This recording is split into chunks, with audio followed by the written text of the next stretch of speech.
Most of you will remember that following 9/11, there was a lot of anger in this country, and a lot of people started to refer to the radical Islamists, and later they were called Islamo-fascist, in very derogatory terms. And there was a sense in which there was growing resentment in this country.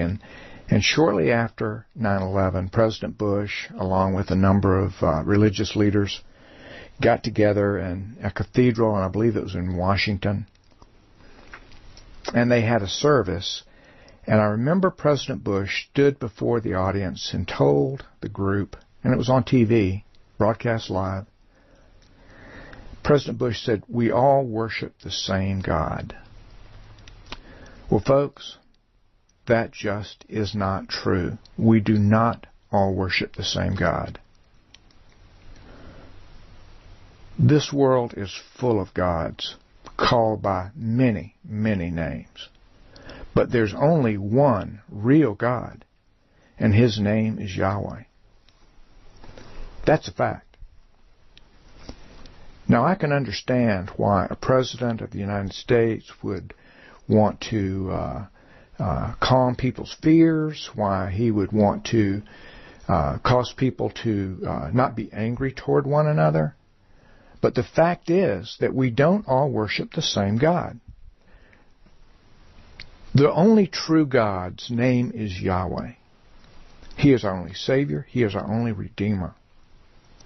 And He's told us that that's the name by which we're to remember Him and call Him forever, so as to guard against confusing Him with other gods. I want you to see just how confused this issue has become.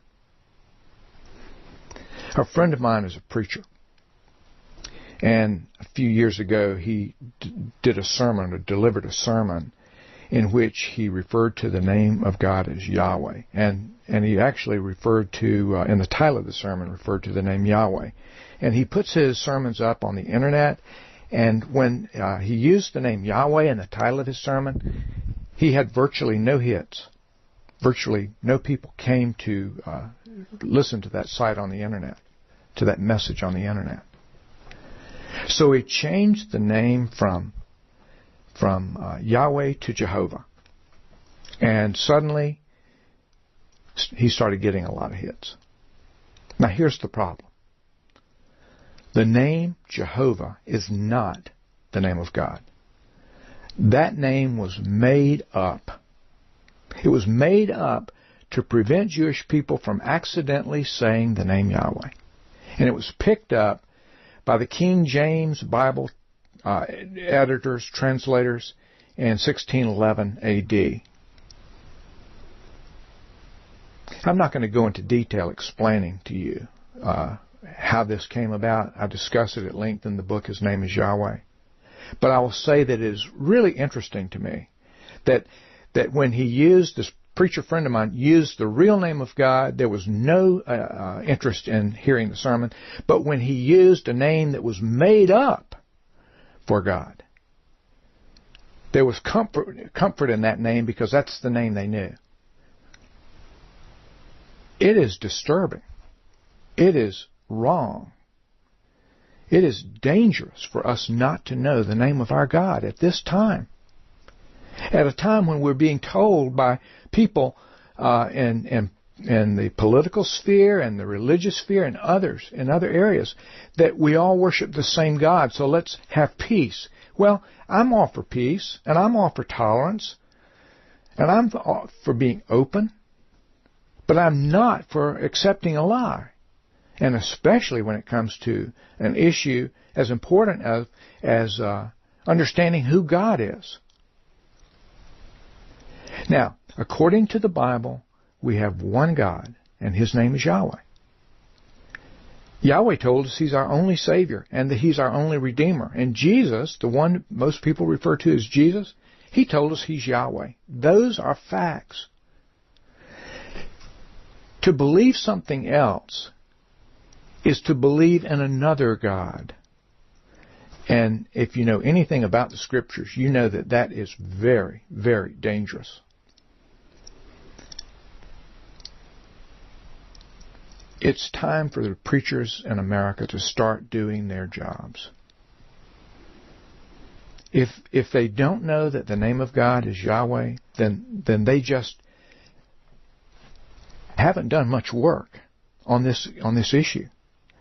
Now, it is a simple, verifiable, irrefutable fact that God's name is Yahweh. That is the message of the Bible. That there is one God, and His name is Yahweh. That Yahweh is our Savior, He is our Redeemer, and that He came to be our atoning sacrifice.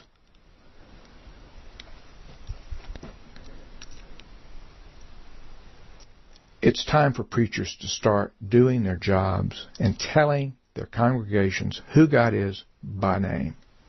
And folks, again, I'm repeating myself, but we don't all worship the same God.